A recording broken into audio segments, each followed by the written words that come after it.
So what are some of the benefits of our program? I think one of the biggest ones is that we are small, we're specialized, and we're individualized. Right? This is not we're bringing in 20 students every year, weeding out half of them and figuring out the rest of them as they go, right? We're a small program. We have you here because we want you here. We have you here because we know a lot about you and we chose you in a very real way. And I think that's a really big benefit to a program like ours. You're going to get to know your advisor or your subset of advisors really well. You're going to understand the work that they do, how they think about problems. They're going to do the same about you, and it's a really much of a sort of an apprentice sort of model there. I think that's a big part of what we're doing here.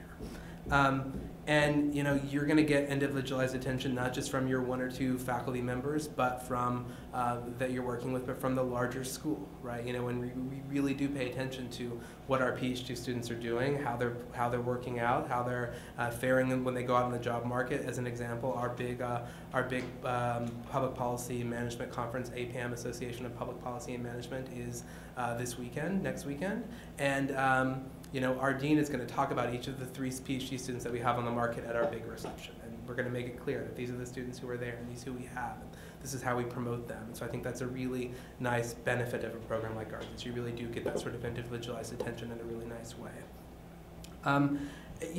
Another sort of big part of this is that it involves a lot of flexibility, right? Because we're so small, you have a lot of flexibility to design your coursework and your courses of study. And you don't just take classes here at NYU Wagner, right? Partly the logistics of that. There's 5 students a year. We're not going to have all the courses that you might need. You're going to take courses at Stern, the business school, and the economics department, and the political science department. Cliff's going upstairs to the sociology department right now. So you really do and are encouraged to take classes from all of these different areas and disciplines. Again, leading to this larger, broader, interdisciplinary sort of perspective. And again, because we're small, you really have the time and energy and attention from your advisor to take the energy to figure out what's the best area of study for you. What should you really focus on both in your coursework? How should that lead towards a dissertation? What are the important questions you can ask there? We give you the time and flexibility to figure that out, along with enough direction to make it happen in a real way. And that's something that we really do think is important.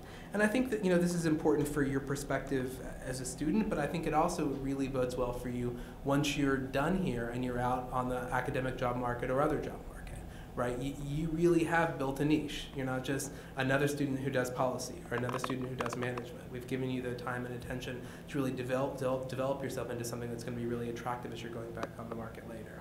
Most of our students go into academia, not all of them. All of them do some sort of research job in general. Some work in research think tank sorts of places. Some work for government agencies. They're all doing mostly some sort of research, but not all in directly academia. And we're totally fine with that, right? We know that we want to give you the skills and attention to be able to develop your research skills in the highest way and do a research job. And for some people, that's going to be academia, and for some people, it's going to be something much more applied. And that's great with us. We're happy for that.